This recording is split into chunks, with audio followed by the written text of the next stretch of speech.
Bonsoir tout le monde, j'espère que vous allez bien. Aujourd'hui, je vais vous montrer une partie contre Dudo le Pro, qui est un streamer et aussi le copain de Todd Kinso, qui est aussi une streameuse. C'est à travers elle que je l'ai rencontré. C'est un FM très très très solide. J'ai eu l'occasion de jouer contre lui 2 fois. On va probablement faire des collaborations plus tard, mais qui sait. En attendant, c'était ma deuxième partie contre lui. Et j'ai décidé vraiment de me battre à fond. Il a plus de 1000, près de 1000 points de différence avec moi. Mais ça s'est passé comme ça. J'ai envoyé E4, il a envoyé la Sicilienne. J'ai sorti mon cavalier. Il a développé son pion. Et j'ai préparé C3. Il a attaqué mon pion avec son cavalier. Je l'ai protégé avec mon fou. Là où on sort un peu de la théorie. Il développe son cavalier, je rock. Et là, il prépare un fianchetto, un petit dragon. Je recule pour pouvoir avancer mon pion plus tard. Il prépare son fou. J'avance mon pion. On échange. Et il rock, pardon. On sort donc de la partie ouverture. Je développe mon cavalier. Il cloue mon cavalier à moi. Ce cavalier qui est assez important vu que maintenant madame doit protéger ce cavalier. Sinon je vais casser toute ma structure. Et en même temps, ce cavalier, il attaque mon pion D4.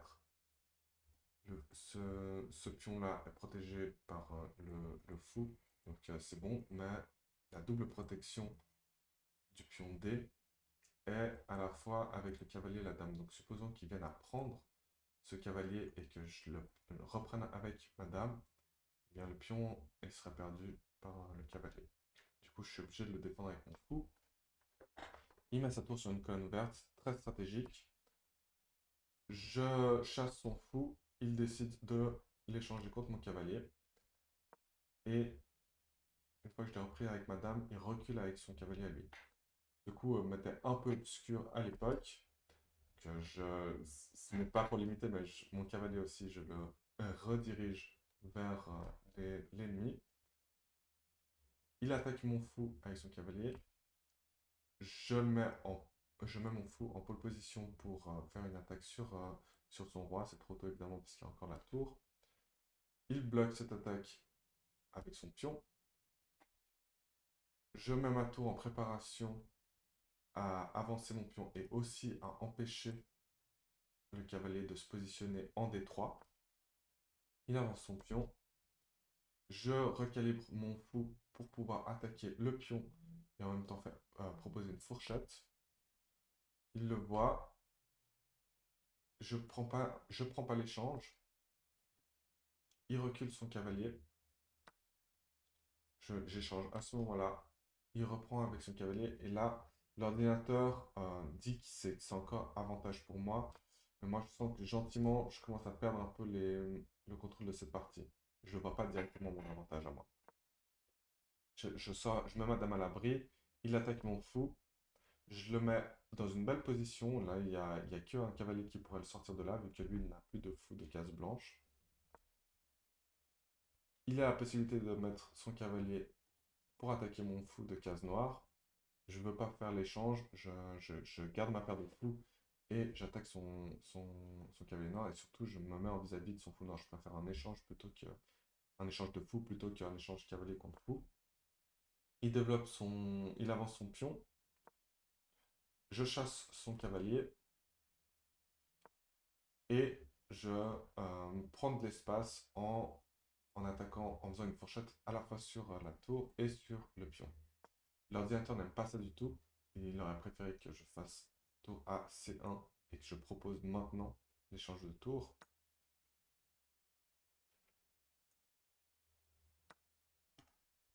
Ça aurait été la version d'ordinateur. Impossible pour moi de voir ça. J'aurais jamais vu ça.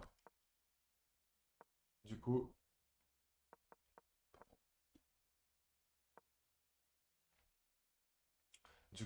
je fais fou B7 pour attaquer la tour et le pion. Il me donne le pion, mais en fait, c'est un piège parce que j'ai nulle part où remettre ce fou-là. Il vient poster sa dame en A5 et je peux mettre mon fou nulle part. Je peux pas prendre ici parce qu'il reprend. Et ici, c'est perdu. Ici aussi. Du coup, je préfère au moins prendre un pion, c'est un desperado. Mon cavalier est en prise, je le cache. Mais là, c'était un très mauvais coup. Il trouve le meilleur, lui, cavalier C2. Donc ça met en péril la tour et le fou. Le fou, pour l'instant, est protégé par l'autre tour. Mais comme il a déjà un avantage matériel, pour lui, c'est avantageux d'échanger. Il récupère le fou.